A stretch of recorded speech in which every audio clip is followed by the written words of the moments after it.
Never, never, never die. Never die. Never die. Never die. Never die. Never die. Never die. Never die. Never die. Never die. All right, this is the Angry Dad. Thank you guys for tuning in. I appreciate it. And before we get into today's podcast, I'd like to thank podcast sponsors, Everyday Fit Life. If you're looking for a nutritional program, something that's going to guide you, set you up, show you step by step how to eat, the times to eat, what to drink, the food, the seasonings, like all we need is a reference point on where to go with this. And Everyday Fit Life offers that. You can get 30 days, 60 days, 90 days worth of help. Choose how much help you want. And the help is there to guide you. It's something that you don't have to live strictly by, but it's something that you can just step by step learn how to eat, learn the pattern, learn what's going to help set you up for life to lose weight and feel great. And if you want to lose weight and tone up, guess what? A lean body, and then they have a strong body where you can strip fat and put on muscle. There's two paths to take, and it's slight tweaks that you just might not know what to do with or how to do it. But guess what? The programs teach you how. Each one of them comes with a workout program, and you can get 20% off with code AngryDad at checkout at Everyday Fit Life. Use the link in the notes. It really helps me out. Max Performance for You. Max Performance for You. MaxPerformanceForYou.com for your peptide needs. I'm talking about BP 157, TB 500, recovery, injuries, we have these, as we get older, it's hard to just deal with all this bullshit. And sometimes fucking medical systems don't set you up for anything but failure. And you know what? BPC 157, TB 500, it seems to be something that just helps all the way around, and you get hooked up at Max Performance for You. Use code AngryDad checkout for 10% off. That is code AngryDad at checkout for Max Performance for You for 10% off. That's MaxPerformanceForYou.com. Make sure you check it out for your peptide needs. Let's get into today's show. All right. Look, it wasn't that long ago. All my kids are older now. You know what I'm saying? They went through my divorce. They went through custody with me, and it wasn't easy. All right, a lot of ups and downs and a lot of crazy things. The new lives, new things had to be learned, new emotions, new feelings. Being a single father, is extremely hard, especially because you're working, you're trying to take care of school, you're trying to find time. There's a lot of things that goes on. You know what I'm saying? And I was going through a lot of emotions at that time, a lot of feelings, and a lot of things I just didn't know how to cope with. And there's a lot of dads out there that have to deal with that too. You know what I'm saying? This is something that all of us go through that are going through that situation of divorce and child custody. And, it's not set up for success for men. It's a one-sided thing. Everyone will tell you, oh, it's supposed to be fair. It's supposed to be even. It's not. It's not. You know what I'm saying? It's especially because the way I look. I'm covered in tattoos. I'm tall. I'm fucking, I know what I look like. All right. I don't fucking, pretend that, what I look like doesn't have an impact. It does. All right. And like I said, it just is what it is. I grew up in a poor neighborhood. I grew up in the situations that I grew up in, and you're just a product of your environment. But at the same time, it really makes you feel, unworthy and even unworthy, not valuable. You know what I'm saying? Because that's how they treat you in these court systems, and especially in child custody. Because look, I'm not even worried about the divorce part. The divorce part comes last after custody. That's just typically how that fucking works. Once custody is figured out, and child support and visitations and all that stuff is figured out, then the divorce part comes. It's always the child first, and then the divorce. That's usually the sequence. At least in California, that's just how I know it works, because that's where I'm from, and that's where my experiences come from. Is like I said, I've lived in the Bay Area my whole life, and I've gone through this. All right. I had to prove that I'm a good father. I had to prove that I'm a good person. I had to prove every single time. You know what I'm saying? Because I'll walk you through the process. Like when the divorce first started happening, I'm a drug dealer. I'm a fucking addict. I'm an alcoholic. And I was none of those things. But because they said it, makes it true. And because of how I look, guess what? It's how it's perceived. So I had to prove that I wasn't those things by going through the process. You imagine having your kids 1.5 days every other week. You know what I'm saying? How fucking that much shitty that feels, and then the emotions I'm going through and the feelings I'm going through because I'm just completely separated. You know what I'm saying? When this shit happened, you're just cut off from your world. You know, you might have a support team, you might have like all these people and things around you, but what's most important to you was your family is completely cut off. So you're lost, you're drowning, you're fucking, reaching for air, but you can't reach the air because your family is gone. The things that were the most important to you, the high value things that you cared for in your life is gone. People don't think about that. They're like, oh, we're men, we're tough. It's fucking, and we put on this facade, but we have to put on that facade because guess the fuck what? We have to fake it till we make it because we're physically and emotionally hurting. That's just what it is.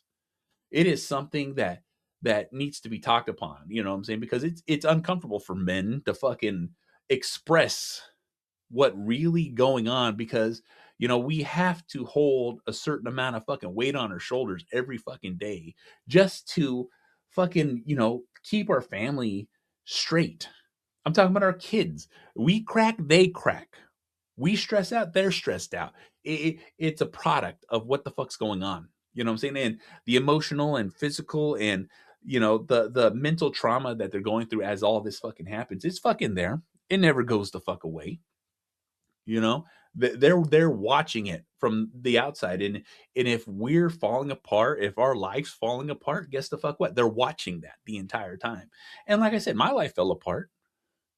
Everything that I know and everything that I held dear to my fucking heart, everything that was important to me was gone.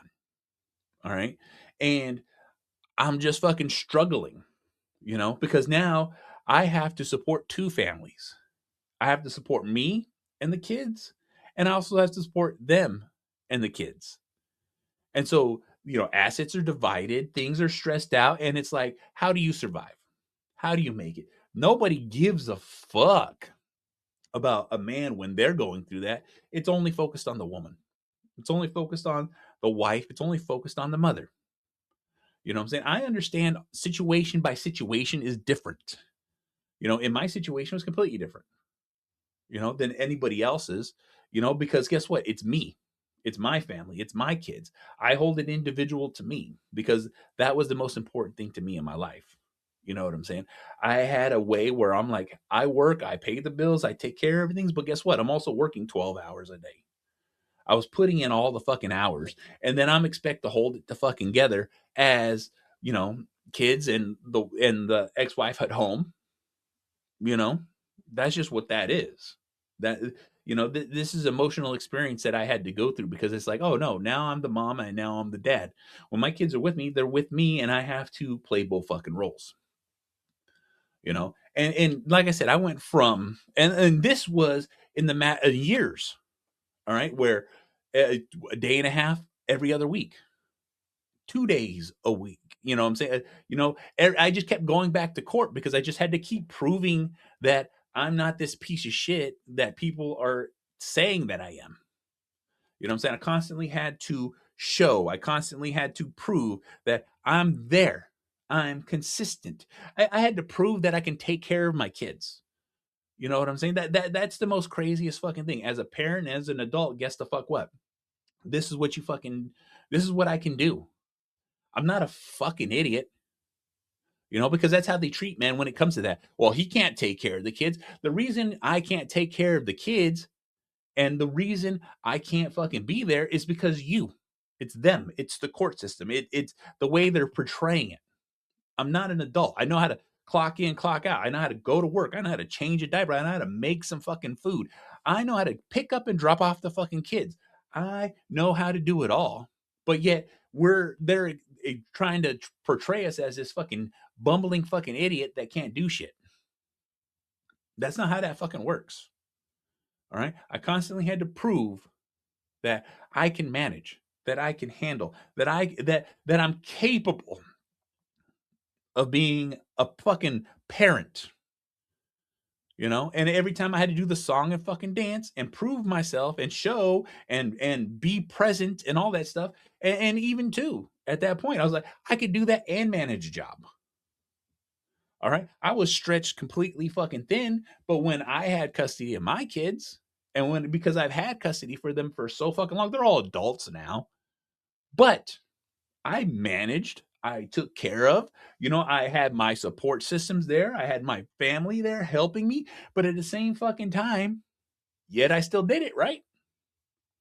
Yet I was still there, you know? Like I said, you know, like you have to play this song and dance game and prove that you're a fucking manageable fucking person.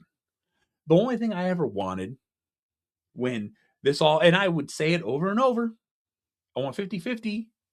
I want my kids, my amount of time. I want my kids to be there. I want to be there for them. This is all I wanted. I'm not asking for full fucking custody. I always asked for 50 fucking 50. And guess what? I always paid my child support on time. I always did what I was supposed to do. I always did what was what I was told. You know, and in a certain point in this whole fucking thing, it just got to the point where I only do what's on record because guess what? That is all that's required of me. Because when I have my kids, I take care of my kids. When you have the kids, you take care of the kids. It's as simple as that. You know? I always try to be as amicable as possible because as soon as I rock the boat, I'm the fucking bad guy. As soon as I try to speak up for myself, I'm the fucking bad guy. You know, all I want is what's fair, and I'm the fucking bad guy. That's how they treat people. That's how they treat fathers. That's how they treat this system. But at the same fucking time, you have to just constantly prove who the fuck you are. That's all I ever did. Look, I'm here. I'm standing here. I'm not asking for anything but more time with my kids. My time with my kids. You know? And I proved it and I got it. And, you know, eventually I got custody of my kids. They lived with me. I took care of them. I was full-time dad, full-time fucking parent, full-time fucking mom. You know what I'm saying? Washing clothes, cooking, working, fucking back and forth, fucking. You know what I'm saying? There's you know what it is to be a fucking parent. And I did it for a good portion of my fucking life. But yet I always had to prove that I could. I had to prove that I wasn't some fucking stupid idiot TV dad who fucking trips and bumbles and fucking shit falls apart. It's like, no, I know how to make a fucking doctor's appointment. I had to take my kids to the appointments. I had to make sure my kids go to school, that they're dressed, clean, showered, ready, fed, prepared. You know, it's just one of those fucking things. You know, it's like, you know, dads aren't looked favored upon ever. Ever. We're the fucking bad guys. We're the fucking people that fucking hate. It's so fucking crazy. You know what I'm saying? You know, especially like I said, when a father's the one who's the main provider and is working, and then when shit hits the fucking fan, they're a worthless piece of shit, and all they ever do is work. Well, that was the agreement when we started. That was the agreement what was going on, right? You know, there's everyone always says 50-50, but it's not 50-50. I always gave 100% of what I wanted, what I needed to do, what I wanted to do, and what the fuck was going on. All right. If I'm working 12, 14 hours a day, you know, there's a certain amount you can expect and a certain amount you can't expect because someone's exhausted and tired, especially when they have a blue collar fucking job, but especially when they're out there busting their fucking up, especially when they're out there fucking working their fucking ass off. And no one respects that because it's expected from us. It's expected for us to be like this, do this, and just fucking bend over backwards. But yet we're the fucking bad guy. Like I said, there's good men out there. There's good fathers out there. There's good fucking people out there taking care of their fucking shit, yet still having to fucking jump through hoops and prove that they're fucking worth it. You know, and that's what I want to say. That's the one thing I wish I would have learned earlier on with my feelings and emotions is to understand that, hey, my situation wasn't my fault. My situation, guess what? You know what I'm saying? I was worth it. I am worth it. I am valuable. I'm an important fucking person. And I fucking proved it every fucking day because I worked my fucking ass off for it. You know, the value of men is always diminished because we can be tossed aside and treated a certain way, talked a certain way, and fucking, and just disregarded in the fucking world because, oh, we're a piece of shit fucking man. But that's not the fucking truth. A solid father and a solid husband is the foundation of a fucking family because it's structured that way. All right. And when you fucking devalue and when you fucking degrade that fucking solid foundation and you don't value it, it crumbles. It can't support, it can't be there because it's got so much more stress and fucking pressure put on it that it crushes. A lot of people don't see that. A lot of people don't fucking get it. A lot of people don't understand it. But it's the one thing that I wish I would have learned earlier in my life that no, I am a good person. I'm a valuable person. And I'm worth it. Everything I do is worth it. Because that's one of those emotions and one of those feelings where I just always like, I'm not worth anything. I was disregarded from the most important thing in my life at that moment in time. But guess the fuck what? That wasn't the fucking truth. All right. The person didn't see my value. That person didn't see my worth. Doesn't mean I wasn't worth it or valuable in that fucking aspect. Because guess the fuck what? I live a great fucking life now. My life is exactly what I always pictured it to be. All right. I had to go through all the struggles. I had to go through all the bullshit. I had to go through all the ups and downs to have this feeling of accomplishment that I was always looking for. Because it took me a long fucking time to learn it, to understand it, to fucking get it. Right? To really see it. Because that's the most craziest part. Sometimes it just takes a long time to see it. I want people to fucking hear this and understand this. Is like, look, I'm just ranting on because, like I said, I had a wave of emotions, a wave of feelings that I'm just like, oh, what I did was right. Standing up for myself was right. Learning my value was right. Like I said, that I've had my bullshit, I've had my ups and downs. I've never fucking been perfect, but at the same fucking time, what I valued and what I wanted most in life was the most important things to me. And when I lost them, I was drowning, I was suffocating, I was fucking dealing with emotions and feelings that, hey, never learned how to deal with, never learned to fucking, to cope with. And then I grew up, learned how to cope with it, learned how to deal with it, learned how to use those feelings and emotions and how to express them. And because I did that, my emotional maturity, my mental maturity, my fucking physical maturity fucking helped me learn what I wanted in my life truly and how to recognize it and respect it and be blessed with it. Because that's life. That's what happens when you grow. I could have absolutely just lived in that misery and let it really consume me and drown me and take me down and ruin my fucking life, which it does for a lot of fucking people. But, I fucking work my ass off to fucking have my kids, to be with my kids, to take care of my kids, and to have what I've always wanted. A fucking family that loves me and takes care of me and that is there for me. Because I do the exact same thing for them. It's unconditional. You know what I'm saying? I will always be there for my kids. I will always take care of my kids. And I'll always be there for my wife. I'm married. I'm happy. And it's because I fucking had to go through all this fucking bullshit to really fucking understand what the fuck that is. You know what I'm saying? And understand my value. Understand that I'm worth it. To understand that it's okay to be a fucking man. Like I said, I don't know if any of this makes fucking sense, but like I said, it's just some feelings and emotions that I fucking was just kind of passing through my brain. And I was like, let me just fucking get this the fuck out. So guess the fuck what? This is the Angry Motherfucking Dad. You want to watch my shit? YouTube. You want us to Spreaker, SoundCloud, Stitcher, Spotify, Google Play, Apple Podcasts, Podbean, SoundCloud, Deezer, iHeartRadio. This motherfucker's everywhere. You can easily fucking find it. Rate, review, like, subscribe, all that fucking bullshit. It really helps me to fuck out. I'm also part of the Inner Circle Podcast Network, group of powerful podcasts out there sharing their shit. That is innercirclepn.com. We'll take it to every websites, every one of our shows, so make sure you check it the fuck out, because we have shows as The Plunge, Failing Hollywood, Simmons and More, The Untrained Eye, The Hood Diner, Shit Happens When You Party Naked, so make sure you check it the fuck out. And I'll see y'all motherfuckers on the next one. Fuck. Always living, always living, always living, always living, always living, always living.